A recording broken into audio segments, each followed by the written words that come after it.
கர்த்தருடைய பரிசுத்த நாமத்திற்கு மகிமை உண்டாகட்டும். Glory be to the holy name of the Lord.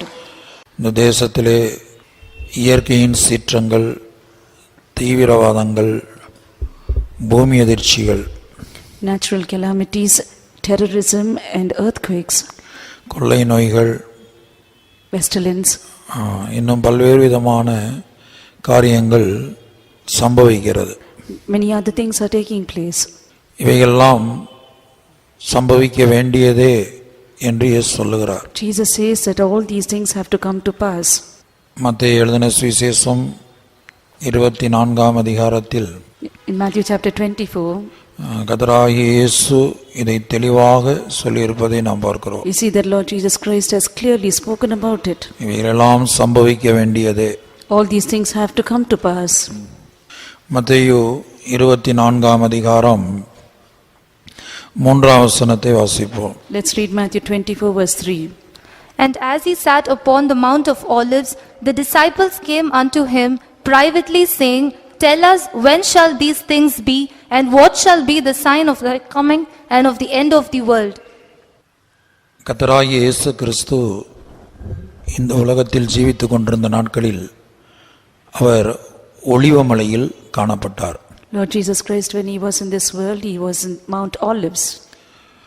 ஒலிவமலையில் காணப்பட்ட இயேசுவினிடத்தில் சீசர்கள் வந்து இரண்டு விதமான கேள்விகளை கேட்டார்கள். Jesus was found on Mount Olives. Disciples asked him two questions. உம்முடைய வருகைக்கும் உலகத்தின் முடிவுக்கும் அடையாளம் என்ன? What is the sign for your coming and for the end of the world? உம்முடைய வருகைக்கும் உலகத்தின் முடிவுக்கும் அடையாளம் என்ன? What are the signs for your coming and for the end of the world? இந்த இரண்டு கேள்விகளை கர்த்தராகிய இயேசு கிறிஸ்துவினிடத்திலே சீசர்கள் கேட்டார்கள். Disciples asked these two questions to Jesus. இந்த அதிகாரம் முழுவதும் கர்த்தராகிய இயேசு கிறிஸ்து இந்த இரண்டிற்கான அடையாளங்களை அவர் விவரித்து சொல்கிறார். In this chapter, Jesus explains the signs for these two things. இவைகள் எல்லாம் தீர்க்க தரிசன வசனங்கள் என்பதை முதலாவது நாம் அறிந்து கொள்ள வேண்டும். First thing, we need to understand that these are prophetical words. முதலாவது, இயேசுவின் ரகசிய வருகைக்கு முன்பாக இந்த உலகத்தில் என்னென்ன அடையாளங்கள், அதாவது நாம் ஜெபிக்க போகிறபடி தேசத்தில் என்னென்ன அடையாளங்கள் நடைபெற வேண்டும். Now, as it is written in the prophetical words, what will have to take place in the land before his coming? என்னென்ன அடையாளங்கள் நடைபெற வேண்டும்? What signs have to take place? அப்ப இயேசு சொல்லுகிறார், முதலாவது 6ஆம் வசனத்திலிருந்து வாசிக்கும்போது, யுத்தங்களையும் யுத்தங்களின் செய்திகளையும் கேள்விப்படுவீர்கள்.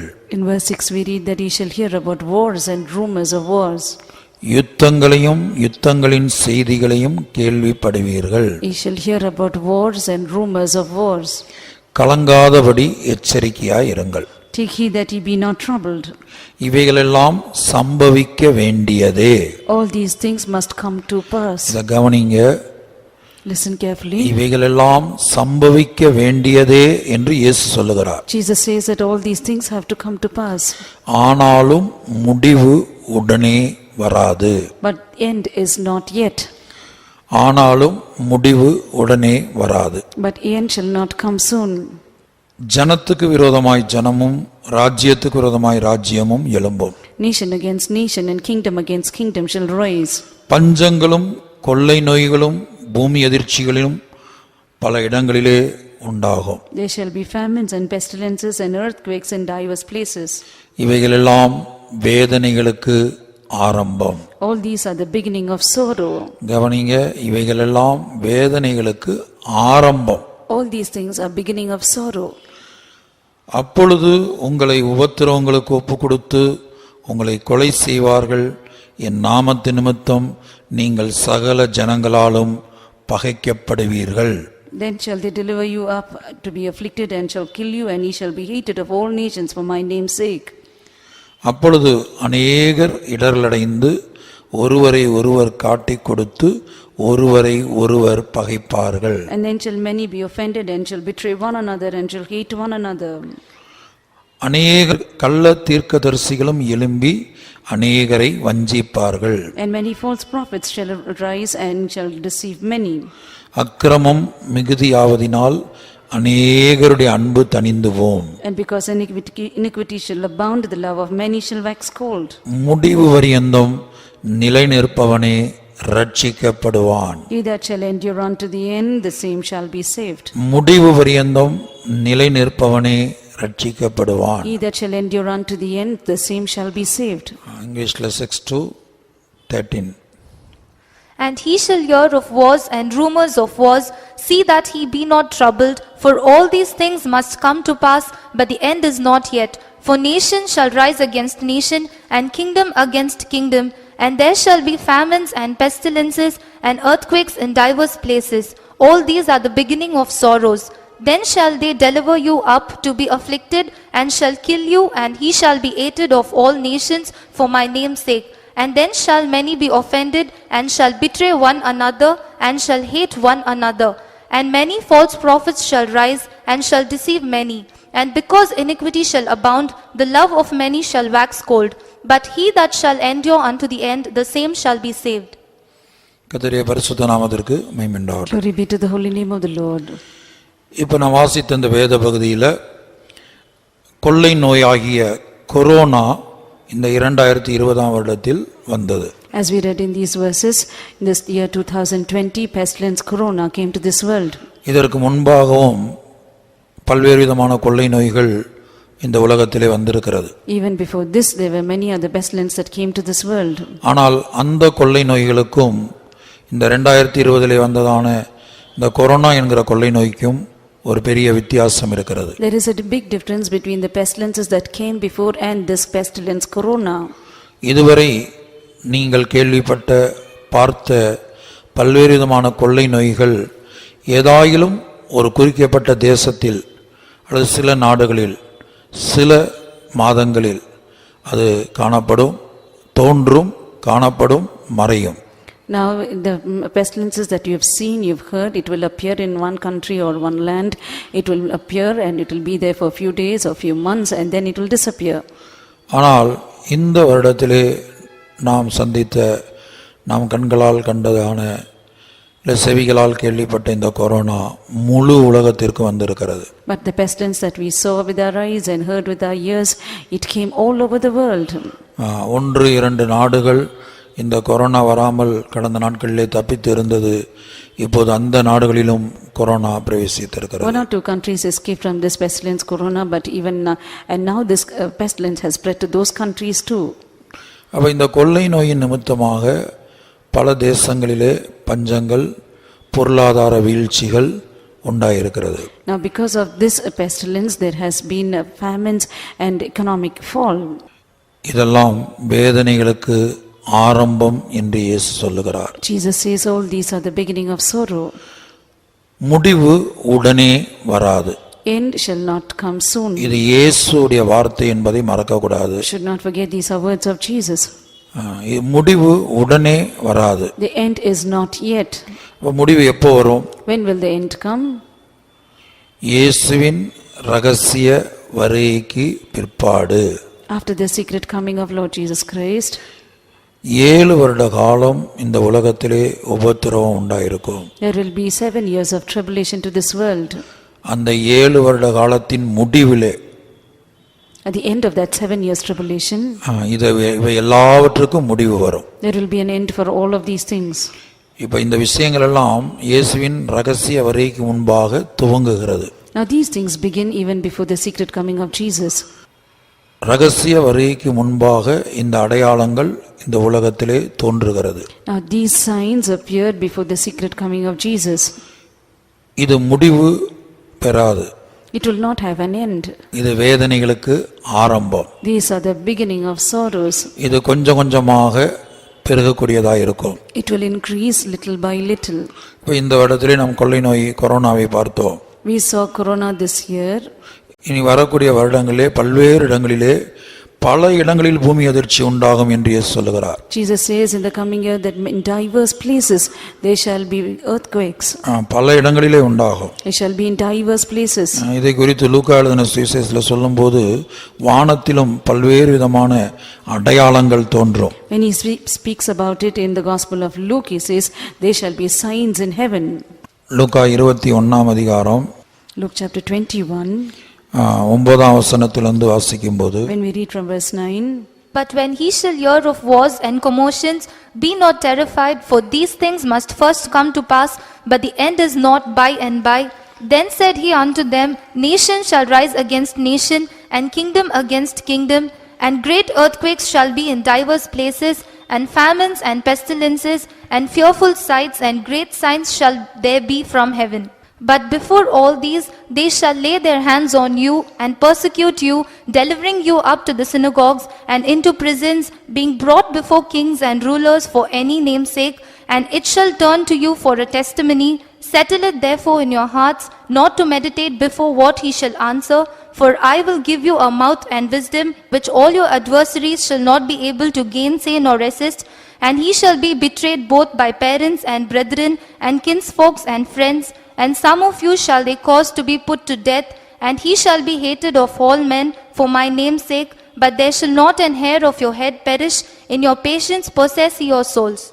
லூக்கா 21 அதிகாரம் 9 வசனத்திலிருந்து, யுத்தங்களையும் கலகங்களையும் குறித்து நீங்கள் கேள்விப்படும்போது பயப்படாதிருங்கள், இவைகள் முன்னதாக சம்பவிக்க வேண்டியதே, ஆனாலும் முடிவு உடனே வராது என்றார். அப்பொழுது அவர் அவர்களை நோக்கி, ஜனத்துக்கு விரோதமாய் ஜனமும் ராஜ்யத்துக்கு விரோதமாய் ராஜ்யமும் எழும்பும். பல இடங்களில் மகா பூமி அதிர்ச்சிகளும் பஞ்சங்களும் கொள்ளை நோய்களும் உண்டாகும். வானத்திலிருந்து பயங்கரமான தோற்றங்களும் பெரிய அடையாளங்களும் உண்டாகும். இவைகளெல்லாம் நடப்பதற்கு முன்னே என் நாமத்து நிமித்தம் அவர்கள் உங்களை பிடித்து ஜெபாலயங்களுக்கும் சிறைச்சாலைகளுக்கும் ஒப்பு கொடுத்து ராஜாக்கள் முன்பாகவும் அதிபதிகள் முன்பாகவும் உங்களை இழுத்து துன்பப்படுத்துவார்கள். ஆனாலும் அது உங்களுக்கு சாட்சி ஆவதற்கு ஏதுவாயிருக்கும். ஆகையால் என்ன உத்தரவு சொல்லுவோம் என்று கவலைப்படாதிருக்கும்படி உங்கள் மனதிலே நிர்ணயம் பண்ணி கொள்ளுங்கள். உங்களை விரோதிக்கிறவர்கள் ஒருவரும் எதிர் பேசவும் எதிர் நிற்கவும் கூடாத வாக்கையும் ஞானத்தையும் நான் உங்களுக்கு கொடுப்பேன். பெற்றோராலும் சகோதரராலும் பந்து ஜனங்களாலும் சிநேகிதராலும் காட்டிக் கொடுக்கப்படுவீர்கள். உங்களில் சிலரை கொலை செய்வார்கள். என் நாமத்து நிமித்தம் எல்லாராலும் பகைக்கப்படுவீர்கள். ஆனாலும் உங்கள் தலைமயிரில் ஒன்றாகிலும் அழியாது. உங்கள் பொறுமையினால் உங்கள் ஆத்துமாக்களை காத்து கொள்ளுங்கள். கர்த்தருடைய பரிசுத்த நாமத்துக்கு உண்டாகட்டும். Glory be to the holy name of the Lord. இவையெல்லாம் இந்த தேசத்திலே சம்பவித்தாலும், Though all these things takes place in the land, நாம் செய்ய வேண்டியது என்ன? what is that we have to do? பயப்படக்கூடாது என்று சொல்லுகிறார். He says that you should not be afraid. தேவ ஜனங்கள் செய்ய வேண்டிய சில காரியங்களை இயேசு இங்கே குறிப்பிடுகிறார். Jesus points out certain things which people of God have to do. ஒன்று, பயப்படக்கூடாது. One, they should not fear. இரண்டாவது, கவலைப்படக்கூடாது. Secondly, they should not be troubled. 9 வசனத்துல பயப்படக்கூடாது என்று ஆலோசனை சொல்லுகிறார். In verse 9 he says, ye shall not fear. 14 வசனத்துல Verse 14, கவலைப்படாதிருங்கள் என்று சொல்லுகிறார். he says you should not be troubled in your heart. அடுத்து 19 வசனத்துல Verse 19, உங்கள் பொறுமையினால் உங்கள் ஆத்துமாக்களை காத்துக்கொள்ளுங்கள். in your patience possess ye your souls. பயப்படக்கூடாது, Should not be afraid, கவலைப்படக்கூடாது. should not be troubled. பொறுமையினால் நம்முடைய ஆத்துமாவை நாம் காத்துக்கொள்ள வேண்டும். We have to possess our souls with patience. கர்த்தருடைய பரிசுத்த நாமத்துக்கு உண்டாகட்டும். Glory be to the holy name of the Lord. அப்ப இந்த 3 அனுபவங்களும் உண்டாக வேண்டுமானால், பயப்படாமல் கவலைப்படாமல் பொறுமையினால் நம்முடைய ஆத்துமாவை காத்துக்கொள்ள வேண்டுமானால், நாம் அதிகமாய் ஜெபிக்கிறவர்களாய் மாற வேண்டும். If we have to have these 3 experiences, not to be afraid, not to be troubled, and to possess our souls and patience, we have to pray much.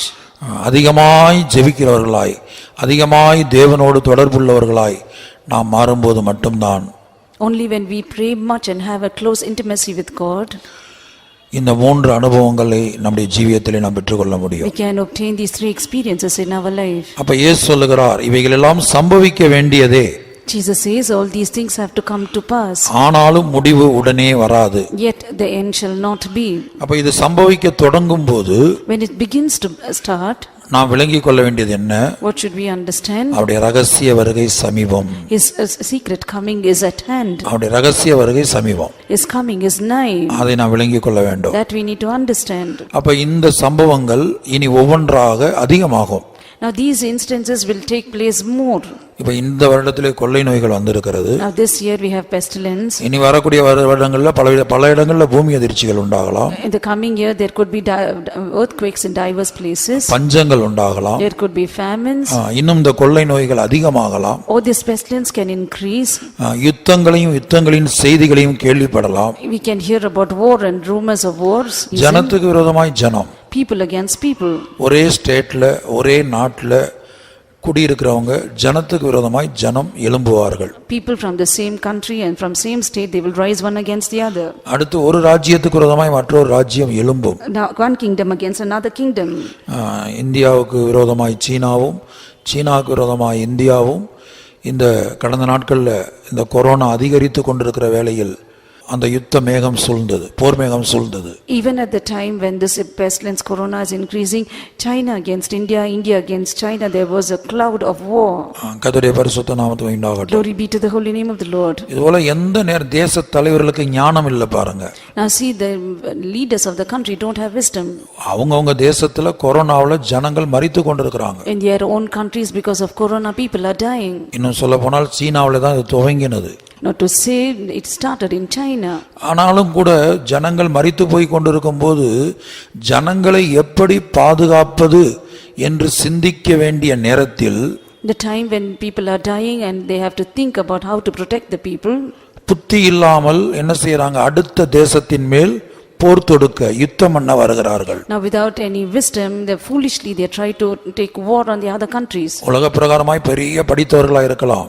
By worldly sense, they will be well educated. பெரிய படித்தவன மனிதர்களை ஆலோசனைக்கு வைத்துக் கொண்டிருக்கலாம். They must be having counselors who are well educated. ஆனால் ஜனங்கள் கொள்ளை நோயினால் மரித்து கொண்டிருக்கும் போது, கொரோனாவினால் மரித்து கொண்டிருக்கும் போது, When people are dying because of pestilence corona, அதுல ஜனங்களை தப்புவிப்பதற்கு தேவையான அந்த மருந்தை கண்டுபிடிக்க வேண்டும் என்று அந்த நாட்டின் தலைவர்கள் சிந்திக்காமல், now those leaders of the country is not thinking as to what they have to do to create a vaccine for this pestilence, அதற்கு முக்கியத்துவம் கொடுக்காமல், not giving priority for it, மற்றொரு நாட்டுடைய எல்லையில போய் பிரச்சனை பண்ணி கொண்டிருக்கிறார்கள். they are starting problem in the borders of other countries. ஒரு மனிதன் உயிரோட இருந்தா தான், தேசத்துல ஜனங்க உயிரோட இருந்தா தான் ஆஸ்திகளை அல்லது எல்லைய ஒரு இடத்தை அனுபவிக்க முடியும். Now only when the people in the country are alive, only then you can enjoy the wealth and the riches of the country. ஆனால் இதெல்லாம் காரணம் ஏன் இதெல்லாம் அப்படி சம்பவித்ததுன்னா, தேவனுடைய தீர்க்க தரிசனத்தின் நிறைவேறுதல். Why these things are taking place is because of the fulfillment of the prophecies of God. பல மனிதர்களும் பேசினார்கள். Many people spoke. இந்த தேசத்தின் ராஜாக்களுக்கு ஏன் இப்படி நடந்து கொள்கிறார்கள்? Why the kings of the country are behaving like this? முழு உலகத்திலும் ஜனங்கள் மரித்து கொண்டிருக்கும் போது, When people all over the world are dying, இவர்கள் ஏன் யுத்தத்தை பற்றி சிந்தித்து யுத்த வேலைகளை நடப்பிக்கிறார்கள்? why they are thinking about war and doing works of war? அவருடைய ரகசிய உலக ஜனங்களுக்கு தெரியாது. The people of the world don't know the secret of it. தேவ ஜனங்களில் பலருக்கும் கூட தெரிகிறது இல்ல. Even among the people of God, they don't know the mystery of it. ஆனா இயேசு இதெல்லாம் சம்பவிக்க வேண்டியதே. Jesus says that all these things have to come to pass. ஆனாலும் முடிவு உடனே வராது. But the end is not yet. அப்ப இந்த முடிவு இந்த கொள்ளை நோய்க்கு எப்போது வரும்? When will there be an end for this pestilence? இப்ப இந்த கொள்ளை நோய்க்கு முடிவு வரும், நம்ம ஜெபிக்க போறோம்னு வைத்துக்கொள்ளுங்க. Now let's think that we are going to pray for an end of this pestilence. தேசத்துல பஞ்சங்கள், பூமி அதிர்ச்சிகள், இதுக்கெல்லாம் முடிவு வரணும்னு ஜெபிக்க போறோம். We are going to pray that there has to be an end for the famine and earthquakes of this world. அப்ப வசனத்தின்படி, தேவ சித்தத்தின்படி முடிவு எப்போது வரும்? According to the word of God, according to the will of God, when will the end come? இயேசுவின் ரகசிய வருகையில The secret coming of Jesus, நாம் எடுத்துக்கொள்ளப்படணும். we have to be caught up. அல்லது நாம் எடுத்துக்கொள்ளப்படுகிறோமோ இல்லையோ இயேசுடைய ரகசிய வருகை முதலாவது வரணும். Whether we are caught up or not, but secret coming of Jesus has to take place first. இயேசுவின் ரகசிய வருகை சம்பவிக்க வேண்டும். The secret coming of Jesus has to come to pass. அவருடைய ரகசிய வருகையில ஜெயங்கொண்ட பரிசுத்தவான்கள் என்று நான் சொல்வது ஒரு கூட்ட ஊழியர்கள், ஒரு கூட்ட விசுவாசிகள் அவருடைய ரகசிய வருகையில் எடுத்துக்கொள்ளப்பட வேண்டும். The secret coming, the victorious saints, one group of servants of God and believers have to be caught up. அப்படி எடுத்துக்கொள்ளப்பட்ட பிற்பாடு After they are caught up, அப்போது கூட முடிவு வராது. even after that there will not be the end. சபை இயேசுவின் ரகசிய வருகையில் எடுத்துக்கொள்ளப்பட்ட பிற்பாடு 7 வருட காலம். After the church is caught up, there is 7 years tribulation. அதுக்கப்புறம் 7 வருட காலம் இந்த உலகத்தின் ஆயுசு நாட்களாய் இருக்கிறது. The 7 years will be the lifespan of this world. நீங்கள் சரியாய் உபதேசத்தை விளங்கிக் கொள்ள வேண்டும். You have to understand the doctrine well. நாம் வேதத்திலே 3 விதமான உலகங்களை குறித்து படிக்கிறோம். In the scriptures we read about 3 different worlds. தேவன் தம்முடைய வார்த்தையினாலே உலகத்தை உண்டாக்கினார் என்று அல்ல, உலகங்களை உண்டாக்கினார். The Lord, according to his word, he did not create the world but he created the worlds. எபிரேயர் 11ஆம் அதிகாரத்திலே In Hebrews chapter 11, தேவன் உலகங்களை உண்டாக்கினார். the Lord formed the worlds. 3ஆம் வசனம். Verse 3. Through faith we understand that the worlds were framed by the word of God, so that things which are seen were not made of things which do appear. விசுவாசத்தினாலே நாம் உலகங்கள் தேவனுடைய வார்த்தையினால் உண்டாக்கப்பட்டதென்றும் இவ்விதமாய் காணப்படுகிறவைகள் தோன்றப்படுகிறவைகளினால் உண்டாகவில்லை என்றும் அறிந்திருக்கிறோம். அப்ப உலகங்கள் தேவனுடைய வார்த்தையினால் உண்டாக்கப்பட்டது. The worlds were framed by the word of God.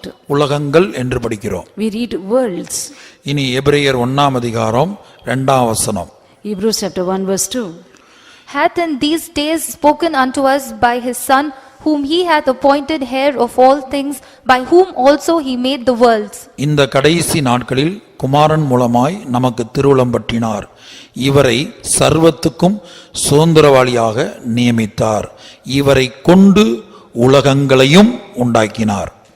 அப்ப இந்த இடத்திலும் உலகங்கள் என்று எழுதப்பட்டிருக்கிறது. Here also we see worlds. கர்த்தருடைய பரிசுத்த நாமத்துக்கு உண்டாகட்டும். Glory be to the holy name of the Lord. அப்ப வேதத்துல 3 உலகத்தை நாம் பார்க்கிறோம். In the scriptures we see about 3 worlds. நோவாவின் நாட்கள்ல பூர்வ உலகம் அழிக்கப்பட்டது. அதாவது முதல் உலகம், பூர்வ உலகம் அல்லது பழைய உலகம் நோவாவின் நாட்களில் அழிக்கப்பட்டது. In the time of Noah, the first world or the old world was destroyed. 2 பேதுரு 2:5. 2 Peter 2:5. And spared not the old world, but saved Noah the 8th person, a preacher of righteousness, bringing in the flood upon the world of the ungodly.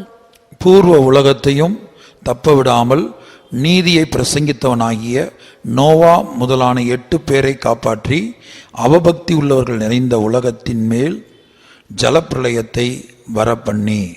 அப்ப இங்க பூர்வ உலகம் என்கிற உலகத்தை குறித்து படிக்கிறோம். Here we read about a world called old world. பூர்வ உலகத்தை தேவன் ஜலத்தினால் அழித்தார். The Lord destroyed the old world by floods.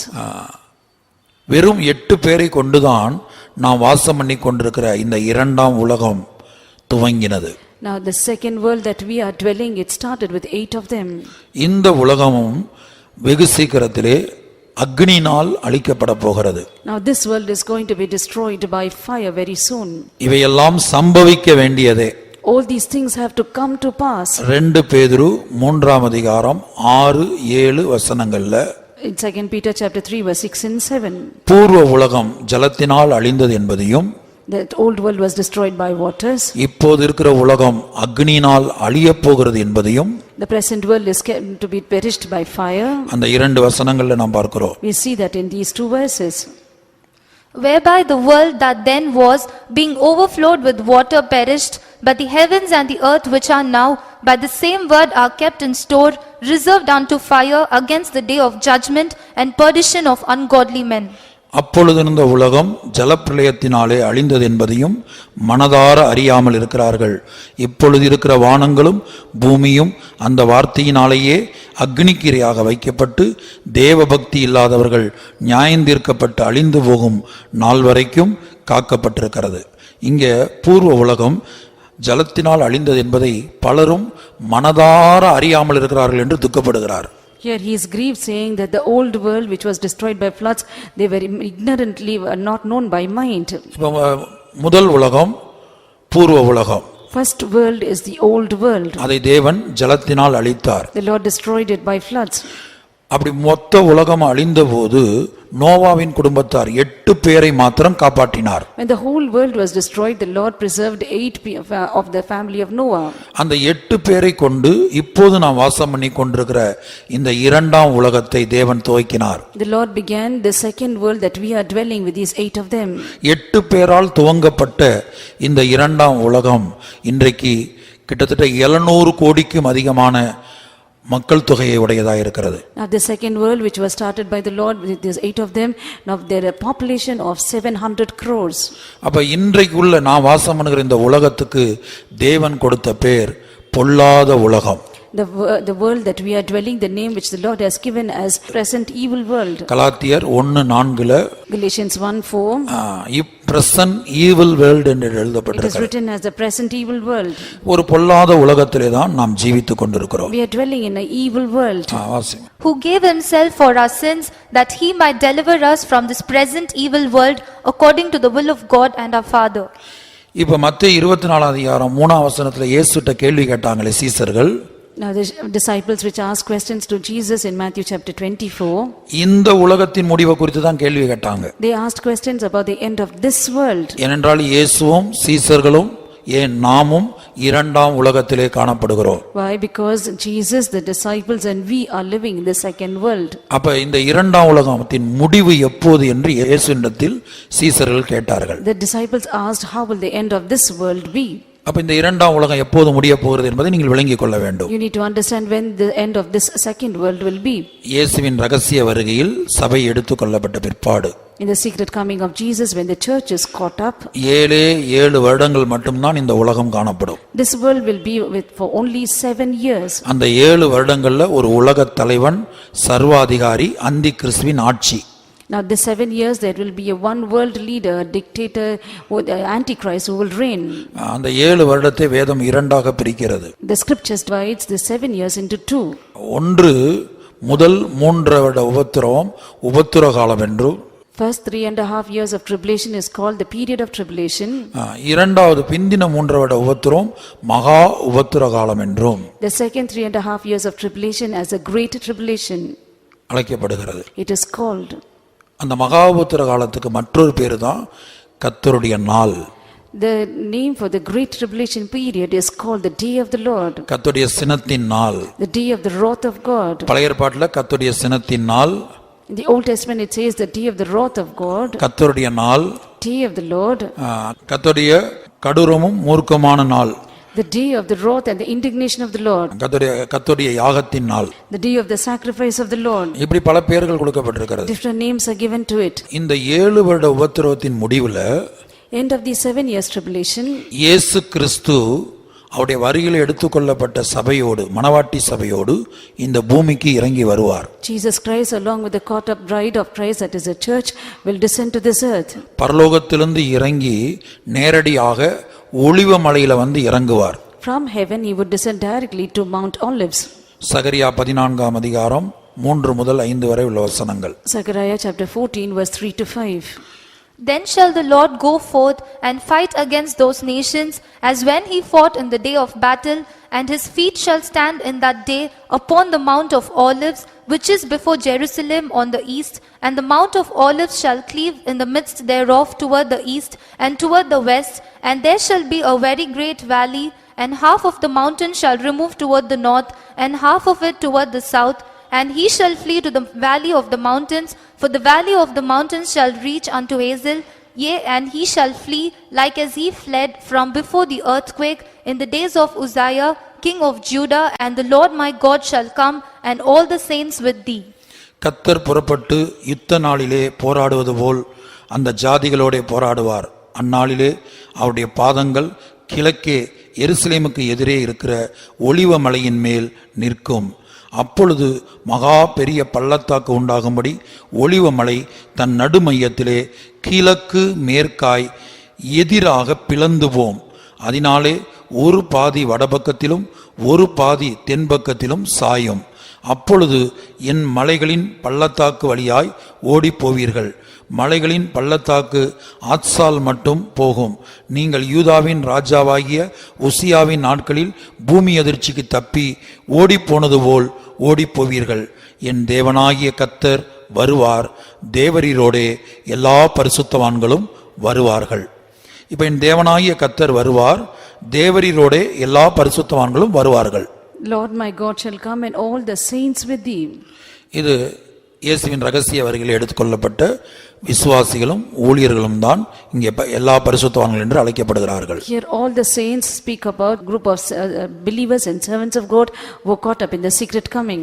இந்த சம்பவத்தை தான் வெளிப்படுத்தல் 19ஆம் அதிகாரம் 11 முதல் 14 வரை யோவான் தரிசனத்திலே காண்கிறார். This is what John the apostle sees in Revelation chapter 19 from 11 to 14.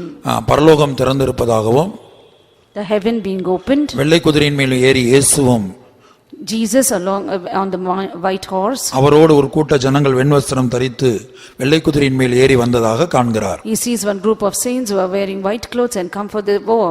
அந்த அதிகாரத்தின் தொடர்ச்சியாக முடிகிற வரைக்கும் படித்து பார்த்தால் அதுதான் இந்த உலகத்தின் முடிவை குறித்து எழுதப்பட்டிருக்கிறது. From the beginning of that chapter till the end of it, we see the end of this world. அதற்கு மற்றொரு பேர் அர்மகதோன் யுத்தம். The other name for it is the battle of Armageddon. இப்ப சிம்பிளாய் சொல்ல வேண்டும்னா, ஒரே வார்த்தையில் நீங்க விளங்கிக் கொள்ள வேண்டுமானால், In one word, if you have to understand, இயேசுவின் ரகசிய வருகைக்கு பிற்பாடு after the secret coming of Jesus, 7 வருட உபத்திரவத்தின் முடிவுல end of 7 years tribulation, இந்த உலகம் அழியும். this world will be destroyed. இந்த பொல்லாத உலகத்துக்கு முடிவு சம்பவிக்கும். The end for this evil world will come to an end. அப்போதுதான் After that, இந்த கொள்ளை நோய்களா இருக்கட்டும், whether it be pestilence, இந்த பூமி அதிர்ச்சிகளா இருக்கட்டும், whether it be earthquakes, இந்த யுத்தங்களை பற்றிய செய்திகளா இருக்கட்டும், whether it be wars and rumors of wars, பஞ்சங்களா இருக்கட்டும், whether it be famines, வானத்திலே தோன்றுகிற அடையாளங்களா இருக்கட்டும், signs that appear in the heaven, இவையெல்லாம் அப்போதுதான் முடிவுக்கு வரும். only then all these things will come to an end. இயேசு சொல்லுகிறார், இது வேதனைகளுக்கு ஆரம்பம். Jesus said that these are the beginning of sorrows. இப்ப இயேசுவின் ரகசிய வருகைக்கு முன்பாக கொள்ளை நோய் துவங்கி இருக்கிறது. Before the secret coming of Jesus, pestilences have begun. அதான் ஆபகுக் 3:5 படித்தோம். That is what we read in Habakkuk 3:5. கொள்ளை நோய் அவருக்கு முன் சென்றது. Pestilence went before him. அப்ப இயேசுடைய ரகசிய வருகைக்கு முன்பாக முழு உலகத்துக்கும் இந்த கொள்ளை நோய் வந்திருக்கிறது. Before the secret coming of Jesus, this pestilence has come all over the world. இந்த கொரோனா அறிவிக்கிற சுவிசேஷம் என்ன? What is the gospel this corona gives? தேவ ஜனங்களுக்கு இந்த கொரோனா ஒரு சுவிசேஷத்தை அறிவிக்கிறது. Now to the people of God, this corona is giving a message. நான் இதோ வந்து விட்டேன். Lo, I have come. முழு உலகத்துக்கு வந்து விட்டேன். I have come out to all entire world. எனக்கு பின்னாக இயேசு வருகிறார். Jesus is coming behind me. எனக்கு பின்னாக இயேசு வருகிறார். Jesus is coming after me. அவருடைய சபையே, அவருடைய மனவாட்டியே, அவரை சந்திக்க ஆயத்தப்படு. The church, the bride of God, you get prepared. இதான் கொரோனா அறிவிக்கிற செய்தி. This is the message which corona gives. இது வேதனைகளுக்கு ஆரம்பம். These are the beginning of sorrows. இனி படிப்படியாக பல செய்திகளை நாம் கேள்விப்படலாம். Step by step we can hear other newses. முடிவு உடனே வராது. End will not be yet. இதெல்லாம் சம்பவித்துக் கொண்டே இருக்கும் உலகத்துல. All these things will take place in the world. ஆனா திடீரென்று இயேசு ஒரு நாள் வந்து தம்முடைய சபையை எடுத்துக்கொள்வார். Suddenly Jesus will appear and take away his church. சபை எடுத்துக்கொள்ளப்பட்ட பிற்பாடும், நாம் வருகையிலே எடுத்துக்கொள்ளப்பட்ட பிற்பாடும் மறுபடியும் இது தொடரும். இது சம்பவிக்கும். கொள்ளை நோய்கள் தொடரும். After the church is caught up, all these things, these pestilence will continue. பஞ்சங்கள் தொடரும். Famines will continue. ஆகவே தான் அந்திகிறிஸ்துவின் ஆட்சியில பஞ்சம் உண்டாயிருக்கும். During the reign of Antichrist, there will be famines. அந்த பஞ்சம் எப்படி இருக்கும்? நிறுத்து கொடுப்பான் என்று நாம் படிக்கிற வெளிப்படுத்தல் 6ஆம் அதிகாரத்துல In Revelation chapter 6 we read, கருப்பு குதிரையை குறித்து படிக்கிறோம். we read about the black horse. அதுல ஒருவன் ஏறி இருந்தான். One person is sat upon அவன் it. கையிலே தராசை பிடித்திருந்தான். He had a balance in his hand. அது எதை காட்டுகிறது? What does this show? அந்திகிறிஸ்துவின் ஆட்சியில பஞ்சம் உண்டாயிருக்கும். There will be famine in the reign of Antichrist. நிறுத்து கொடுக்கப்படும். He will weigh and give. எல்லாருக்கும் போதுமானது இருக்காது. It will not be sufficient for all. இது தொடரும். This will continue. மரணங்கள் தொடரும், There will be deaths. பூமி அதிர்ச்சிகள் தொடரும், The earthquakes will continue. தேசத்துல சமாதானம் இருக்காது, There will be no peace in the முழு world. உலகத்திலும் சமாதானம் இருக்காது, No peace in the entire world. ஜனங்கள் பயத்தோடு ஜீவிப்பார்கள். People will live with fear. ஒவ்வொரு நாளும் புதிய புதிய காரியங்கள் தோன்றும். Every day new things will appear. வானத்துல இயேசு சொல்லுகிறார், லூக்கால நான் வாசித்தோம், வானத்துல பெரிய அடையாளங்கள் உண்டாகும். As Jesus said in Luke, there shall be great signs in heaven. மத்தேயு 24:29 இயேசு சொல்லுகிறார், In Matthew 24:29 Jesus says, நட்சத்திரங்கள் வானத்திலிருந்து விழுமா. all the stars from heaven will fall. ஒரு நட்சத்திரம் விழுந்தாலே இந்த பூமியில ஒரு பகுதி காணாமல் போயிடும், அழிந்து போயிடும். If one star falls, one part of the earth will disappear. வாசிங்க மத்தேயு 24:29. Matthew 24:29. Immediately after the tribulation of those days shall the sun be darkened, and the moon shall not give her light, and the stars shall fall from heaven, and the powers of the heaven shall be shaken. இது கொள்ளை நோய் வந்து அப்படியே start ஆயிருக்குது. It has started with pestilence. இது ஒரு சின்ன காரியம்தான். It's a small thing. ஆனா இனி என்ன தெரியுமா சம்பவிக்க போகிறது? You know what will take place after this? அதாவது நட்சத்திரங்கள் வானத்திலிருந்து விழும் என்று இயேசு சொன்னார். Jesus said that stars will fall from heaven. இது இயேசுடைய தீர்க்கதரிசனம் மறக்க வேண்டாம். Don't forget that these are the prophecies of Jesus. அப்ப அந்த நட்சத்திரங்கள் வானத்திலிருந்து எப்போது விழும் என்று சொன்னால், When will these stars fall from heaven? அது உலகத்தின் முடிவுக்கு முன்பாக நடக்கக்கூடிய அடையாளம். It's a sign that will take place before the end of the world. நான் துவக்கத்திலே சொன்னேன், I told you in the beginning. இந்த மத்தேயு 24 அதிகாரத்துல ரெண்டு விதமான அடையாளங்கள் இருக்கிறது. In this Matthew chapter 24 there are two different signs. ஒன்று அவருடைய ரகசிய வருகைக்கு முன்பாக நடைபெற போகிற அடையாளம். One is a sign that will take place before his coming. அதான் இந்த கொள்ளை நோய் corona. That is this pestilence corona. அடுத்து பஞ்சங்கள் வரலாம். Next there can be famines. சில பூமி அதிர்ச்சிகள் உண்டாகலாம். In diverse places there will be earthquakes. யுத்தங்களின் செய்திகளையும் கேள்விப்படலாம். You can hear about wars and rumors of wars. ஆனா அதே வேளையில At the same time உலகத்தின் முடிவுக்கு முன்பாக சில அடையாளத்தை சொல்றார். he says about certain signs that will take place before the end of the world. அதுல ஒரு அடையாளம் தான் மத்தேயு 24:29. That one sign is Matthew 24:29. மறுபடியும் இங்கிலீஷ்ல வாசிங்க. Immediately after the tribulation of those days shall the sun be darkened, and the moon shall not give her light, and the stars shall fall from heaven, and the powers of the heavens shall be shaken. நாட்களின் உபத்திரம் முடிந்தவுடனே சூரியன் அந்தகாரப்படும், சந்திரன் ஒளியை கொடாதிருக்கும், நட்சத்திரங்கள் வானத்திலிருந்து விழும், வானத்தின் சத்துவங்கள் அசைக்கப்படும். இந்த அந்நாட்களின் உபத்திரம் முடிந்தவுடனே என்றால் அர்த்தம் முதல் 3 வருட உபத்திரம் முடிந்தவுடனே இதெல்லாம் சம்பவிக்கும். Now he says immediately after the tribulation of those days, it speaks about the first 3.5 years of tribulation. அதாவது பிந்தின 3 வருட உபத்திரவத்துல மகா உபத்திர காலத்துல இது சம்பவிக்கும். Now in the latter tribulation or this great tribulation period, these things will take place. அதுக்கு ஒரு மற்றொரு பேர் கர்த்தருடைய சினத்தின் நாளில், கர்த்தருடைய கோபத்தின் நாளில் இது சம்பவிக்கும். Now the other name for it is written as the day of the wrath of God and the day of the indignation of God. இதை குறித்து ஆமோஸ் சொல்லுகிறார், கர்த்தருடைய நாளை விரும்புகிறவனுக்கு ஐயோ. For this in the prophet Amos says that woe unto him that desires the day of the Lord. கர்த்தருடைய நாளை விரும்புகிறவனுக்கு ஐயோ. Woe unto him that desires the day of the Lord. அப்ப இயேசுவின் ரகசிய வருகை கிறிஸ்துவின் நாள் என்று அழைக்கப்படுகிறது. The secret coming of Jesus, it says as the day of Christ. வாசிங்க ஆமோஸ் 5 அதிகாரத்துல. Amos chapter 5 verse 18. Woe unto you that desire the day of the Lord, to what end is it for you? The day of the Lord is darkness and not light. 20 வரைக்கும். As if a man did flee from a lion, and a bear met him, or went into the house, and leaned his hand on the wall, and a serpent bit him, shall not the day of the Lord be darkness and not light, even very dark and no brightness in it? கர்த்தருடைய நாளை விரும்புகிறவர்களுக்கு ஐயோ, அதனால் உங்களுக்கு என்ன உண்டு? கர்த்தருடைய நாள் வெளிச்சமாயிராமல் அந்தகாரமாயிருக்கும். சிங்கத்துக்கு தப்பினவனுக்கு கரடி எதிர்பட்டது போலவும், அல்லது வீட்டுக்குள்ளே வந்து சுவரின் மேல் தன் கையை வைத்தபோது பாம்பு அவனை கடித்தது போலவும் இருக்கும். கர்த்தருடைய நாள் வெளிச்சமாயிராமல் இருளும் பிரகாசமற்ற அந்தகாரமுமாய் இருக்கும் அல்லவோ. இதை குறித்து இந்த நாளை குறித்து செப்பனியா சொல்லும்போது, When Zephaniah speaks about this day, இந்த நாளை குறித்து அவர் என்ன சொல்லுகிறார்? what does he say about this day? 1 அதிகாரத்துல In chapter 1 14 வசனத்துல verse 14, 14, 15 14 and 15. The great day of the Lord is near, it is near and hasted greatly, even the voice of the day of the Lord. 18. The mighty man shall cry there bitterly. That day is the day of wrath, a day of trouble and distress, a day of wasteness and desolation, a day of darkness and gloominess, a day of clouds and thick darkness, a day of the trumpet and alarm against the fenced cities and against the high towers. And I will bring distress upon men, that they shall walk like blind men, because they have sinned against the Lord. And their blood shall be poured out as dust, and their flesh shall be as dung. Neither their silver nor their gold shall be able to deliver them in the day of the Lord's wrath, but the whole land shall be devoured by the fire of his jealousy, for he shall make even a speedy riddance of all them that dwell in the land. கர்த்தருடைய பெரிய நாள் சமீபத்திருக்கிறது. அது கிட்டி சேர்ந்து மிகவும் தீவிரித்து வருகிறது. கர்த்தருடைய நாள் என்கிற சத்தத்துக்கு பராக்கிரமசாலி முதலாய் அங்கே மனங்கசந்து அழுவான்.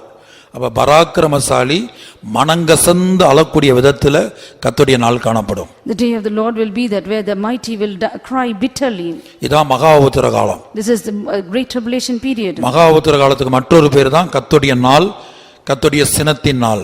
Now the name of the other great tribulation name is Day of the Lord and the Day of the indignation of the Lord. கர்த்தருடைய சினத்தின் நாள். It's a day of the indignation of the Lord. அந்த நாள் உக்கிரத்தின் நாள். It is a day of wrath. அப்ப அந்த நாள் உக்கிரத்தின் நாள். It's a day of the Lord's wrath. அது இக்கட்டும் இடுக்கவுமான நாள். It will be a time of distress and அது pain. அழிவும் பால் கடிப்புமான நாள். It's a destruction and gnashing of teeth. இது வரிசையா சொல்லிட்டு என்ன சொல்றாரு?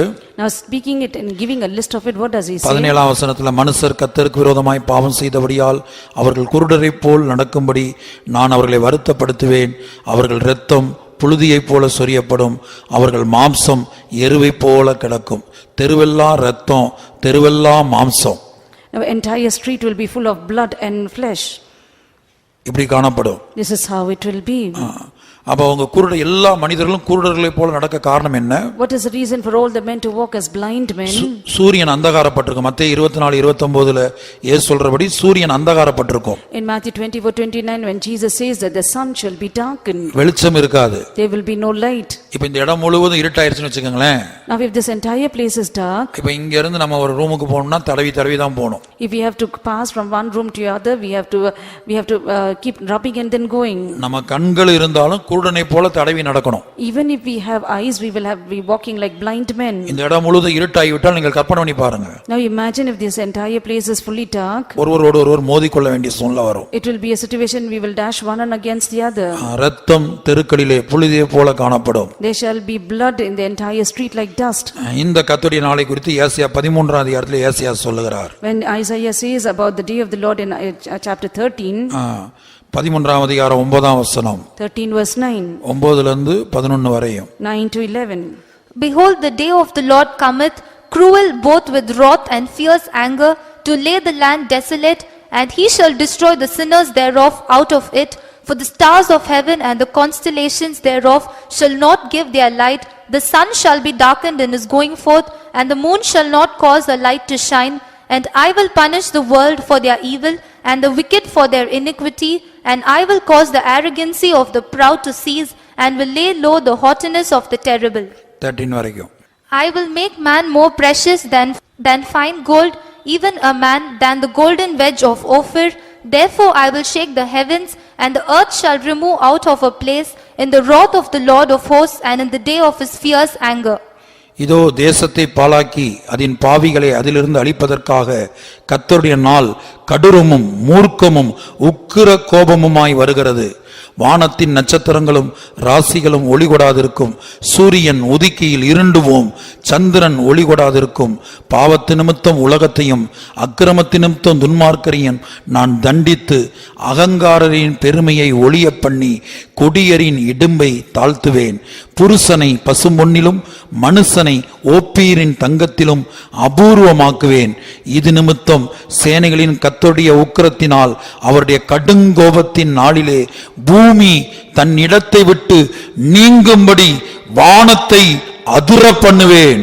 பூமி தன் இடத்தை விட்டு நீங்கும்படி வானத்தை அதிர பண்ணுவேன். Therefore I will shake the heavens, and the earth shall remove out of her place. 12ஆம் வசனத்துடைய அர்த்தம் என்ன? What is the meaning of verse 12? அந்த நாள்ல புருஷனை பசும்பொன்னிலும் மனுஷனை ஓப்பீரும் தங்கத்திலும் அபூர்வமாக்குவேன். I will make man more precious than fine gold, even a man than the gold wedge of Ophir. இதெல்லாம் எப்போ சம்பவிக்க போகிறது? When will all these things take place? இயேசுவின் ரகசிய வருகையிலே சபை எடுத்துக்கொள்ளப்பட்ட பிற்பாடு. After the secret coming of Jesus, the church is caught up. முதல் 3 வருட உபத்திரம் முடிந்த பிற்பாடு After the first 3.5 years of tribulation is over, அந்த பிந்தின 3 வருட உபத்திரத்துக்குள்ள before the second 3.5 years of tribulation, அந்த மகா உபத்திர காலத்துக்குள்ள in that great tribulation period, இதெல்லாம் சம்பவிக்கும். all these things will take place. அப்ப இன்றைக்கு 700 கோடிக்கு அதிகமான ஜனத்தொகை உலகத்தில் இருக்குது. Now today we have a population of more than 700 crores in this world. நீங்க இந்த ரோட்டுக்கு இறங்கி பாத்தீங்கன்னா தெருவெல்லாம் மனிதர்களை பார்க்கலாம். Now if you get down and see in the streets, you can see people there. எல்லா இடத்துலயும் இப்ப ஹாஸ்பிடல் போனா எல்லா இடத்துலயும் மனிதர்கள் நிரம்பி இருக்கிறாங்க. Wherever you go to hospitals, it is filled with people. எங்க போனாலும் மனிதர்கள் நிரம்பி இருக்கிறாங்க. Wherever you see, it's filled with men. ஆனா அந்த 3 வருட காலத்துல மகா உபத்திர காலத்துல, In the 3.5 years of the great tribulation period, ஓப்பீரின் தங்கத்தை பார்ப்பது எவ்வளவு அபூர்வமோ, now how precious it is to see a man that is of like Ophir gold. அதுபோல ஒவ்வொரு தெருக்கள்லயும் ஒரு மனிதனை பார்க்கிறது, ஒரு புருஷனை பார்ப்பது அபூர்வம். It will be so rare or precious to see a man in a street. ஏனென்றால் எல்லாரும் மரித்து பிரேதங்கள் காணப்படும். ஏசாயா 34 அதிகாரத்திலும் இதை சொல்லுகிறார். He says in Isaiah 34 that people will be dead and lying in the streets. 34 அதிகாரம் 3 வசனம். 34 verse 3. அவர்களிலே கொலை செய்யப்பட்டவர்கள் வெளியிலே எரியுண்டு கிடப்பார்கள். அவர்களுடைய பிரேதங்கள் நாற்றம் எடுக்கும். அவருடைய இரத்தத்தினாலே மலைகளும் கரைந்து போகும். Their slain also shall be cast out, and their stings shall come up out of their carcasses, and the mountains shall be melted with their blood. இந்த கொள்ளை நோய் கொரோனா வேதனைகளுக்கு ஆரம்பம். This pestilence corona is the beginning of sorrows. முடிவு உடனே வராது. The end shall not yet be. இந்த corona ரகசிய வரிக்கு முன்பாக நடைபெறக்கூடிய அடையாளம். Now corona is a sign that will take place before the secret coming. இனி படிப்படியாய் பல சம்பவங்கள் நடக்கும். Step by step other instances will take place. ஆனால் கர்த்தருடைய பிள்ளையே, நீ பயப்படாதே. Child of God, you fear not. இரண்டாவது, நீ கவலைப்படாதே. Secondly, be not troubled. மூன்றாவது, நீ உன் பொறுமையினாலே உன் ஆத்துமாவை காத்துக்கொள். Thirdly, possess your soul in patience. இந்த 3 காரியங்கள் நடைபெற வேண்டுமானால் மணிக்கணக்காக தேவனுடைய பாதத்தில் விழுந்து ஜெபிக்கிற ஜெபஜீவியம் தேவை. Now to obtain these 3 experiences, praying for hours together, be fallen at the feet of the Lord. அந்த 7 வருடத்தோடு இந்த உலகம் முடியும். With these 7 years, the world will come to an end. அந்த அந்திகிறிஸ்துவின் ஆட்சி முடிந்து அந்த 7 வருடத்தோடு இந்த உலகம் அழியும். With the reign of Antichrist in these 7 years, the world will come to an end. அப்ப மறுபடியும் ஆண்டவர் என்ன செய்றார்? இதே உலகத்தை புதுப்பிக்கிறார். Once again, the Lord renews this world. ஏசாயா தீர்க்கதரிசன புத்தகம் In the prophetical book of Isaiah, 65 அதிகாரம் chapter 65, 17 வசனத்துல அதை படிக்கிறோம். where we read in verse 17, இதோ நான் புதிய வானத்தையும் புதிய பூமியும் சிருஷ்டிக்கிறேன். முந்தினவைகள் இனி நினைக்கப்படுவதும் இல்லை, மனதிலே தோன்றுவதும் இல்லை. For behold, I create new heavens and a new earth, and the former shall not be remembered nor come into mind. இதுதான் 3ஆம் உலகம். this is the third world. அப்ப இந்த உலகம் அழிந்த உடனேயே, When this world is destroyed, இந்த உலகம் அழியும் போது ஒரு யுத்தம் நடக்கும். when this world will be destroyed, there will be a battle. அந்த யுத்தத்துக்கு பேர் அர்மகதோன் யுத்தம். The name of that battle is called Battle of Armageddon. அது யார் யாருக்கு நடக்கும் என்று வெளிப்படுத்தல் 19 அதிகாரத்தில் சொல்லப்பட்டிருக்கிறது. It is said in Revelation 19 between whom the war will take place. வெளிப்படுத்தல் 17 அதிகாரம் 12 இருந்து 14 வரை சொல்லப்பட்டிருக்கிறது. It is told in Revelation 17:12 to 14. ஒரே வார்த்தையில் நீங்க சுருக்கமாய் விளங்கிக் கொள்ள வேண்டுமானால், In one word for you to understand, இயேசுவின் ரகசிய வருகையிலே எடுத்துக்கொள்ளப்பட்ட ஊழியர்களையும் விசுவாசிகளையும் the servants of God and believers caught up in the secret coming of Jesus, இயேசு என்ன செய்றாரு? அவர்களை அழைத்துக் கொண்டு Jesus brings them. முதலாவது ஒலிவ மலையில வந்து இறங்குறார். சகரியால நான் வாசித்தது போல. As we read in Zechariah, they descend on Mount Olives. அங்க வந்து இறங்கி After descending there, அர்மகதோன் என்கிற இடத்துக்கு வெள்ளை குதிரையின் மேல பிரயாணம் பண்ணி போறாங்க. they travel in white horses to a place called Armageddon. அப்ப அர்மகதோன் என்கிற இடத்துல ஒரு யுத்தம். In a place called Armageddon, there's a battle. இடது பக்கத்தில் அந்தி கிறிஸ்துவும் இந்த உலக ஜனங்களும் அவனுடைய ராணுவமும். In the left side, there is Antichrist, the people of the world and his armies. இதை வெளிப்படுத்தல் 19 அதிகாரத்துல 17 வசனத்திலிருந்து படித்து பார்த்தா அங்க யாரெல்லாம் அந்தி கிறிஸ்துவோடு இருக்கிறாங்கன்னு சொல்லப்பட்டிருக்குது. It is said in Revelation 19:17 who all will be with Antichrist. மறுபக்கத்துல இயேசு கிறிஸ்து, Other side Jesus Christ. அவரோடு கூட அவருடைய வருகையில் எடுத்துக்கொள்ளப்பட்ட ஊழியர்களும் விசுவாசிகளும் உயிர்த்தெழுந்த சரீரத்துல இந்த உலகத்துக்கு இறங்கி வருவாங்க. Along with him will be the servants of God and believers who are caught up in the secret coming with their resurrected body. They will descend there. இந்த யுத்தத்துல இயேசு ஜெயிப்பார் என்று வெளிப்படுத்தல் 17:14 படிக்கிறோம். In Revelation 17:14 we read that Jesus will have victory in this battle. வெளிப்படுத்தல் 17:14. These shall make war with the Lamb, and the Lamb shall overcome them, for he is the Lord of lords and King of kings, and they that are with him are called and chosen and faithful. இவர்கள் ஆட்டுக்குட்டி ஆனவருடனே யுத்தம் பண்ணுவார்கள். ஆட்டுக்குட்டி ஆனவர் கர்த்தாதி கர்த்தரும் ராஜாதி ராஜாவுமாய் இருக்கிறபடியால் அவர்களை ஜெயிப்பார். அவரோடு கூட இருக்கிறவர்கள் அழைக்கப்பட்டவர்களும் தெரிந்து கொள்ளப்பட்டவர்களும் உண்மையுள்ளவருமாய் இருக்கிறார்கள். அப்ப இயேசு யுத்தத்தில் ஜெயிக்கும் போது அவரோடு இருக்கிறவங்க அழைக்கப்பட்டவங்க, தெரிந்து கொள்ளப்பட்டவங்க, உண்மை உள்ளவங்க. Now when Jesus overcomes in this battle, they that are with him are called, chosen and faithful. இவங்க தான் வருகையில் எடுத்துக்கொள்ளப்பட்ட மணவாட்டி சபை. These are the bride of Christ that are caught up in the secret coming. அப்ப அதோட இந்த உலகம் அழியும். With this the world will come to an end. அப்ப இந்த உலகம் அழியும் போது When the world comes to an end, வெளிப்படுத்தல் 7ஆம் அதிகாரத்துல படித்தோம்னா when we read in Revelation 7, இஸ்ரவேல் ஜனங்கள்ல கோத்திரத்துக்கு 12,000 பேர் வீதம் 12 கோத்திரத்துல 144,000 பேர் முத்திரையிடப்பட்டிருக்கிறாங்க. in the children of Israel we see that in 12 tribes that 1,44,000 of 12,000 each will be sealed. அவங்க இந்த யுத்தத்துல அழிய மாட்டாங்க. They will not be destroyed in this war. அவங்க பாதுகாக்கப்பட்டு They will be preserved. இனி வரும் உலகத்துல The coming world, அந்த மூன்றாம் உலகத்துல the third world, குடிமக்களாக கடந்து வருவாங்க. they will come as inhabitants. அவர்கள் மாத்திரமல்ல, Not only they, இந்த உலகம் அழிகிற வேளையில the time when the world is coming to an end, புறஜாதிகளில் சிலரையும் கர்த்தர் மீதியாய் வைத்திருப்பார். the Lord will have a remnant of the heathen of this world. அதை சகரியா 14ஆம் அதிகாரம் In Zechariah chapter 14, 16ஆம் வசனத்துல படிக்கும்போது, when we read in verse 16, பின்பு எருசலேமுக்கு விரோதமாக வந்திருந்த எல்லா ஜாதிகளிலும் மீதியான யாவரும், கவனிங்க, எருசலேமுக்கு விரோதமாய் வந்திருந்த அந்த யுத்தத்துல எல்லா ஜாதிகளிலும் மீதியான யாவரும் சேனைகளின் கர்த்தராகிய ராஜாவை தொழுது கொள்ளும்படிக்கும் கூடார பண்டிகை ஆசரிக்கும்படிக்கும் வருஷா வருஷம் வருவார்கள். And it shall come to pass that everyone that is left of all the nations which came against Jerusalem shall even go up from year to year to worship the King, the Lord of hosts, and to keep the feast of tabernacles. தான் இனி வரும் உலகத்துல புறஜாதிகளில் சிலரும் இஸ்ரவேல் ஜனங்கள்ல 144,000 பேரும் குடிமக்களாய் இருப்பார்கள். Now few of the heathen that which are in the end of this world, and also the inhabitants of the children of Israel will be for this world to come. எபிரேயர் 2ஆம் அதிகாரம் 5ஆம் வசனத்துல இனி வரும் உலகம் என்கிற அந்த மூன்றாம் உலகத்தை குறித்து படிக்கிறோம். Hebrews 2:5 we read about the world to come, the third world. For unto the angels hath he not put in subjection the world to come, whereof we speak. இனி வரும் உலகத்தை குறித்து பேசுகிறோமே, அதை அவர் தூதர்களுக்கு கீழ்ப்படுத்தவில்லை.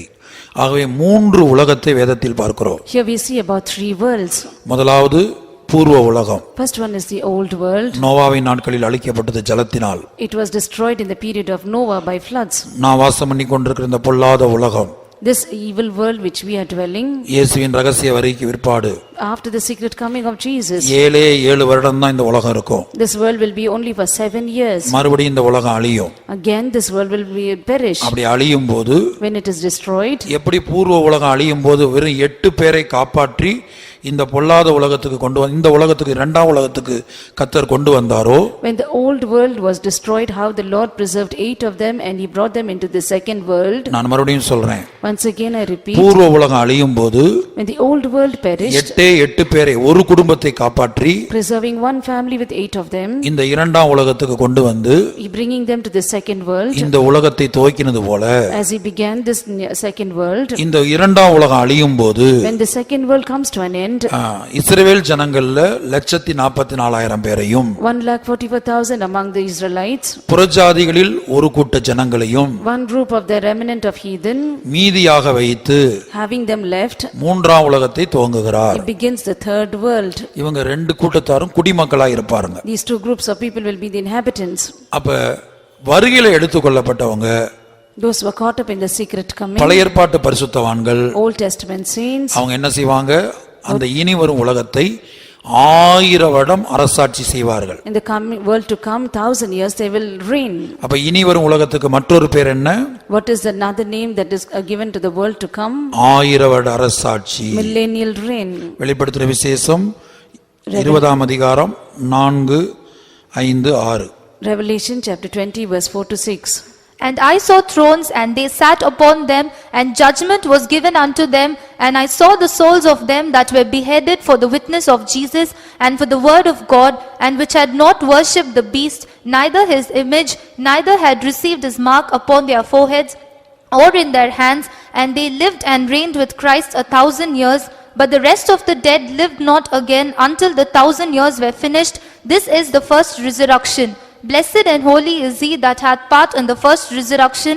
On such the second death hath no power, but they shall be priests of God and of Christ, and shall reign with him 1,000 years. அன்றியும் நான் சிங்காசனங்களை கண்டேன், அவைகளின் மேல் உட்கார்ந்தார்கள். நியாயத்தீர்ப்பு கொடுக்கும்படி அவர்களுக்கு அதிகாரம் அளிக்கப்பட்டது. இயேசுவை பற்றிய சாட்சி நிமித்தமும் தேவனுடைய வசனத்து நிமித்தமும் சிரச்சேதம் பண்ணப்பட்டவருடைய ஆத்துமாக்களையும் மிருகத்தையாவது அதன் சொரூபத்தையாவது வணங்காமலும் தங்கள் நெற்றியிலும் தங்கள் கையிலும் அதன் முத்திரையை தரித்துக் கொள்ளாமலும் இருந்தவர்களையும் கண்டேன். அவர்கள் உயிர்த்து கிறிஸ்துவுடனே கூட 1000 வருஷம் அரசாண்டார்கள். மரணமடைந்த மற்றவர்கள் அந்த 1000 வருஷம் முடியும் அளவும் உயிரடையவில்லை. இதுவே முதலாம் உயிர்த்தெழுதல். முதலாம் உயிர்த்தெழுதலுக்கு பங்குள்ளவன் பாக்கியவானும் பரிசுத்தவானுமாயிருக்கிறான். இவர்கள் மேல் இரண்டாம் மரணத்துக்கு அதிகாரம் இல்லை. இவர்கள் தேவனுக்கும் கிறிஸ்துவுக்கும் முன்பாக ஆசாரியராயிருந்து அவரோடு கூட 1000 வருஷம் அரசாளுவார்கள். இதான் 1000 வருட அரசாட்சி. This is 1,000 years reign.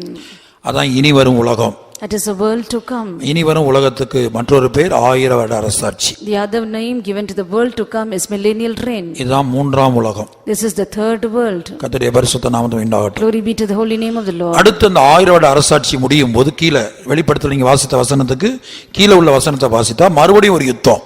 Now after the verses that we read, the below verses, after the millennial reign there is another war. இந்த 1000 வருஷம் முடிகிற வரைக்கும் கர்த்தர் சாத்தானை பாதாளத்துல பிடிச்சு கட்டி வைக்கிறார். Now till the end of this 1,000 years of reign, the Lord will bind the Satan and with chains. 1000 வருட அரசாட்சியில அந்த இனி வரும் உலகத்துல அந்த மூன்றாம் உலகத்துல சாத்தான் இருக்க மாட்டான். In the world to come, in the millennial reign, Satan will not be there. ஆனா 1000 வருஷம் முடியும் போது But when the end of the 1,000 years, கர்த்தர் சாத்தானை விடுதலை பண்ணுகிறார். the Lord loses Satan. அவன் போய் பூமியில காணப்படுகிற சகல ஜனங்களையும் Now he goes and gathers all the people of the world. தேவனுக்கு விரோதமா மாற்றுறான். He makes them against the Lord. அப்போ ஒரு யுத்தம் நடக்கிறது. There is a war. அதான் கோகு மாகோகு யுத்தம் என்று எழுதப்பட்டிருக்கிறது. It is written as a war of Gog and Magog. அந்த யுத்தத்து முடிந்த பிற்பாடு End of that war, பிதாவின் ராஜ்யம் ஸ்தாபிக்கப்படும். the kingdom of the Father will be established. பரலோக ராஜ்யம் ஸ்தாபிக்கப்படும். The kingdom of heaven will be established. இதுதான் உபதேசம். This is the doctrine. இதுதான் சத்தியம். This is the truth. இதை தெளிவாக நாம் அறிந்திருக்க வேண்டும். We should have known it very clearly. அப்ப இவையெல்லாம் வேதனைகளுக்கு ஆரம்பம். Therefore all these things are the beginning of sorrow. முடிவு உடனே வராது. End will not yet be. இப்ப உங்களை பார்த்து முடிவு எப்ப வரும்னு கேட்டா என்ன சொல்லணும்? Now if it is asked when will the end be, what should you say? எப்ப முடிவு வரும்? When will the end be? இயேசுவின் ரகசிய வருகைக்கு பிற்பாடு உபத்திரவ காலம் 7 வருடம் முடியும் போது After the secret coming of Jesus and after the end of tribulation period. அந்த 7 வருட உபத்திரவத்தோடு தான் இதுக்கெல்லாம் முடிவு வரும். Now there will be an end after the 7 years of tribulation. அதுக்கு முன்னாடி நீங்க எத்தனை உபவாசம் போட்டு என்ன தலையிலன்னு ஜெபிச்சாலும் இதெல்லாம் நிக்காது. Now no matter how much you put your head over heels and you fast and pray, it will not stop. ஆனா நாம் செய்ய வேண்டியது என்ன? But what is that we have to do? இந்த நாட்கள்ல நாம் செய்ய வேண்டியது என்ன? In these days what we have to do? தேசத்துல இதெல்லாம் நடக்கும்போது நாம் செய்ய வேண்டியது என்ன? When all these things are taking place in the land, what should we do? இந்த கொள்ளை நோய் கொரோனா ஒரு அடையாளம். This pestilence, corona, is a sign. இது ஒரு சுவிசேஷத்தை அறிவிக்கிறது. It is proclaiming a gospel. தேவனுடைய சபையே, Church of God, அபிஷேகம் பண்ணப்பட்ட தேவனுடைய பிள்ளையே, anointed child of God, முழு உலகத்திலும் காணப்படுகிற விசுவாசியே, believers all over the world, முழு உலகத்துள்ள ஒவ்வொரு தேவ ஊழியர்களே, every servant of God all over the world, முழு உலகத்துள்ள கிறிஸ்தவ நண்பனே, or Christian friend all over the world. இதோ நான் முன்பு வந்து விட்டேன். Lo, I have come before. Habakkuk 3:5 Habakkuk 3:5. இதோ முன்பு வந்து விட்டேன், I have come before. இயேசு எனக்கு பின்பாக வருகிறார், Jesus is coming after me. அவருடைய ரகசிய வருகை சமீபம், A secret coming is at now அவரை hand. சந்திக்க ஆயத்தப்படு. Prepare to meet him. இது வேதனைகளுக்கு ஆரம்பம், These are the beginning of sorrows. நான் வேதனைகளுக்கு ஆரம்பம். I am the beginning of sorrows. முடிவு உடனே வராது. End shall not yet come. Before him went the pestilence, and the burning coals went forth at his feet. இப்ப நான் முதல்ல வந்துட்டேன். I have come before. Corona என்கிற கொள்ளை நோய் அண்ணன். Now the pestilence corona is a brother. அடுத்து என் தம்பி பின்னாடி வருகிறார் பஞ்சம். Nextly my younger brother famine comes after me. எங்க சித்தப்பா வருகிறார் பூமி எதிர்ச்சி. My uncle comes, he is the earthquake.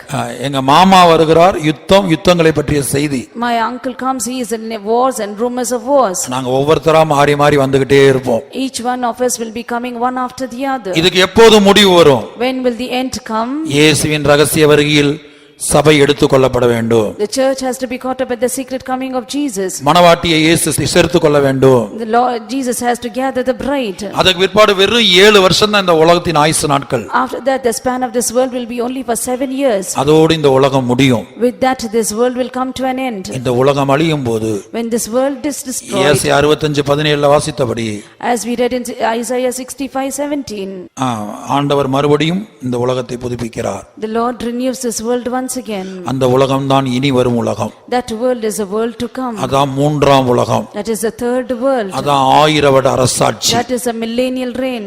நாம் எல்லாரும் நம்முடைய கண்களை மூடி ஜெபிக்க ஆரம்பிப்போம். Let's all close our eyes and pray. இப்ப நாம் ஜெபிக்க வேண்டிய காரியம் என்ன? தேசத்துக்காக ஜெபிக்க போகிறோம். What we are going to pray is going to pray for the land. இதெல்லாம் சம்பவித்தாலும் Though all these things take place, முழு உலகத்திலும் தேவ ஜனங்கள் இருக்கிறார்கள். people of God are all over the world.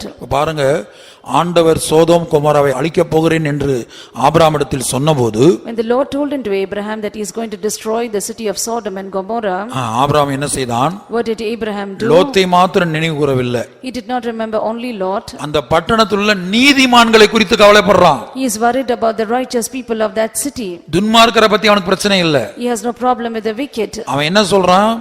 நீதிமான்களையும் சேர்த்து அழிப்பீரோ? He is saying that will you destroy the righteous along with it? 50 நீதிமான்கள் அந்த இடத்தில் இருப்பார்கள். There will be 50 righteous men in the place. 45 நீதிமான்கள் இருப்பார்கள். There will be 45 righteous. 40 நீதிமான்கள் இருப்பார்கள். There will be 40 righteous. 30 நீதிமான்கள் இருப்பார்கள். There will be 30 righteous. ஒருவேளை 20 நீதிமான்களாவது இருப்பார்கள். Perhaps there are 20 righteous. இல்ல ஒருவேளை 10 நீதிமான்கள் இருப்பார்கள். Perhaps there are 10 righteous ones. அப்ப லோத்தை மாத்திரம் ஏன் உறவினர், ஏன் சொந்தம் அப்படின்னு லோத்தை மட்டும் நினைக்கல. He did not think only of Lot, that he is my relative, he is my kith and kin. அந்த Sodom Gomorrah, That Sodom and Gomorrah, அத்மா செபோயும், Admah and Seboim, 4 பட்டணங்கள் அதிகமாய் அழிக்கப்பட்டது. these 4 cities were destroyed more. அந்த பட்டணத்தில் உள்ள நீதிமான்களுக்காக Abraham தேவனிடத்தில் பரிந்து பேசினான். Abraham interceded for the righteous people in those cities. அதுபோல இந்த முழு உலகத்தில் நீதிமான்கள் இருக்கிறார்கள். Therefore in this whole world there are righteous men.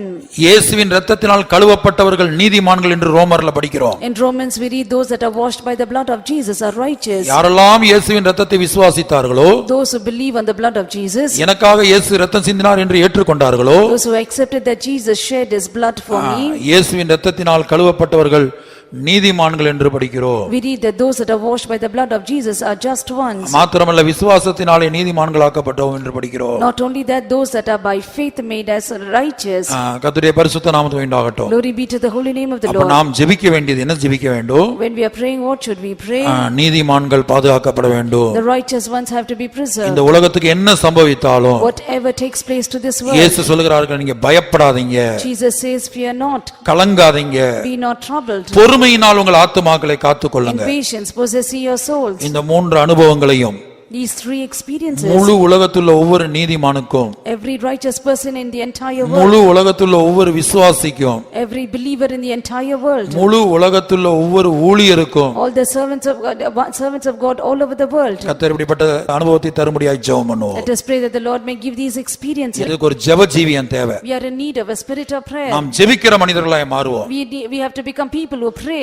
Abraham அந்த 10 நீதிமான்களுக்காக அல்லது அந்த 50 நீதிமான்களுக்காக பாரத்தோடு ஜெபித்தது போல As Abraham prayed for those 50 or 10 righteous men, முழு உலகத்துள்ள ஒவ்வொரு விசுவாசிக்காகவும் for every believer in the entire world, முழு உலகத்துள்ள ஒவ்வொரு ஊழியருக்காகவும் for every servant of God in the entire world, முழு உலகத்துள்ள ஒவ்வொரு கிறிஸ்தவனுக்காகவும் every Christian in all over the world, நாம் ஜெபம் பண்ணுவோம். let us pray. இது வருகையின் அடையாளம் என்று அவர்கள் விளங்கிக் கொள்ள வேண்டும். They have to understand these are the signs of the coming. கொள்ளை நோய் முன்பு வந்திருக்கிறது, Pestilence has come before. இயேசு பின்பாக வருகிறார். Jesus is coming after. நாம் செய்ய வேண்டியது அவரை சந்திக்க ஆயத்தப்பட வேண்டும். What we have to do is we have to get prepared to meet முழு him. உலகத்துள்ளவர்கள் ஆயத்தப்பட வேண்டும். People all over the world have to get prepared, அழைக்கப்பட்டவர்கள், called, தெரிந்து கொள்ளப்பட்டவர்கள், who are chosen. உண்மையுள்ளவர்களை சேர்க்க இயேசு வருகிறார். Jesus is coming to gather the faithful. நீ அழைக்கப்பட்ட கூட்டத்தில் இன்றைக்கு இருக்கலாம். You may be today in the group that is called. நீ தெரிந்து கொள்ளப்பட்ட கூட்டத்தில் எப்போது வர முடியும்? When will you come into the group called chosen?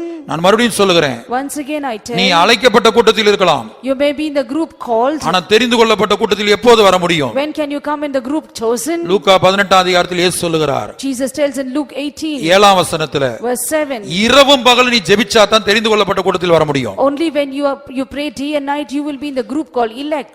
இரவும் பகலும் ஜெபிக்கிற ஆவி யாருக்குள் உண்டாகிறதோ அவங்க தான் தெரிந்து கொள்ளப்பட்ட கூட்டத்தில் வர முடியும். Those who have the spirit to pray night and day, they will be in the group called elect. இந்த ஜெபத்தில் யார் உண்மையுள்ளவர்களாய் இருக்கிறார்களோ Those who are faithful in this prayer, அவர்கள் தான் மணவாட்டியா மாற முடியும். they will be transformed as bride. Luca 18:7. Luke 18:7. அந்தபடியே தேவன் தம்மை நோக்கி இரவும் பகலும் கூப்பிடுகிறவர்களாகிய தம்மால் தெரிந்து கொள்ளப்பட்டவர்களின் விஷயத்தில் நீடிய பொறுமையுள்ளவராயிருந்து அவர்களுக்கு நியாயம் செய்யாமல் இருப்பாரோ? And shall not God avenge his own elect, which cry day and night unto him, though he bear long with them?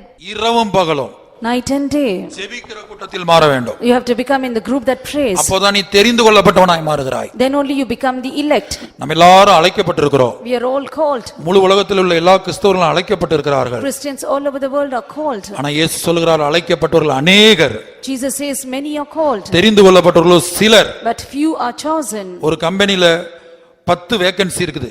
Now if there are 10 vacancies in a company, 5000 பேருக்கு இன்டர்வியூ கார்டு அனுப்புறாங்க. now they send forth for 5,000 for interview. அந்த 5000 பேர் அழைக்கப்பட்டிருக்கிறாங்க. 5,000 people are called. அதுல 10 பேரை select பண்றாங்க. They select 10 of them. அதுபோல Even so, இயேசுடைய ரகசிய வருகையில in the secret coming of Jesus, நாம் தெரிந்து கொள்ளப்பட்ட கூட்டத்தில் காணப்பட வேண்டும். we should be in the group that is chosen. அதற்கு இரவும் பகலும் ஜெபிக்கிற ஜெபஜீவி நமக்கு தேவை. For that you need an experience of praying day and night. நாம் அழைக்கப்பட்டவர்களாய் இருக்க வேண்டும். We should be once called. அவரோடு கூட இருக்கிறவர்கள், Those that are with him. வெளிப்படுத்தல் 17:14, Revelation 17:14. அவங்க வருகையில் எடுத்துக்கொள்ளப்பட்டவங்க, They are those who are caught up in the secret coming. அவரோடு கூட இருக்கிறவங்க, They that are with him. அவங்க அழைக்கப்பட்டவங்க, They are called. தெரிந்து கொள்ளப்பட்டவங்க, They are chosen. உண்மையுள்ளவங்க. They are faithful. இந்த 3 அனுபவத்தையும் கர்த்தர் நமக்கு கொடுக்க வேண்டும். The Lord has to give us these 3. இயேசு சீக்கிரமாய் வருகிறார். Jesus is coming soon. அவருக்கு முன்பாக அந்த கொள்ளை நோய் கொரோனா வந்திருக்கிறது. Now this pestilence corona has come before அது ஒரு him. அடையாளம். That is a sign. இயேசு அதற்கு பின்னாக வந்து கொண்டிருக்கிறார். Jesus is coming after it. எந்த நேரத்தில் அவர் வருவார்? He can appear at any moment. அவர் வரும்போது When he appears, அவரோடு நாம் எடுத்துக்கொள்ளப்பட வேண்டுமானால் if we have to be caught up along with him, நாம் அழைக்கப்பட்டவர்களாய் மட்டும் இருந்தால் போதாது. it is not enough that we are called. தெரிந்து கொள்ளப்பட்டவர்களாக As ones who are chosen. இரவும் பகலும் ஜெபிக்கிற தெரிந்து கொள்ளப்பட்ட கூட்டத்தில், And in the group that is elect, that is praying day and night. அந்த ஜெப காரியத்தில் உண்மையுள்ளவர்களாக, In being faithful in that prayer matter. ஜீவியத்தில் உண்மையுள்ளவர்களாக, Those who are faithful in their life. பரிசுத்தவான்களிடத்தில் உண்மையுள்ளவர்களாக, Faithful with the saints. தேவன் நமக்கு கொடுத்த தாளந்துகளில் உண்மையுள்ளவர்களாக, Faithful in the talents given by the Lord. நாம் உண்மையுள்ளவர்களாய் காணப்பட We வேண்டும். have to be faithful. இப்படிப்பட்டவர்களை சேர்க்க இயேசு வருகிறார். Jesus is coming to gather such. அவருடைய ரகசிய வருகையில் நாம் அழைக்கப்பட்டவர்களாய், தெரிந்து கொள்ளப்பட்டவர்களாய், உண்மையுள்ளவர்களாய் காணப்பட நமக்கும் முழு உலகத்துள்ள ஒவ்வொரு விசுவாசிக்கும் ஊழியருக்கும் ஒவ்வொரு கிறிஸ்தவனுக்கும் கர்த்தர் உதவி செய்வாராக. That we may be found as called, chosen and faithful in the secret coming of Jesus.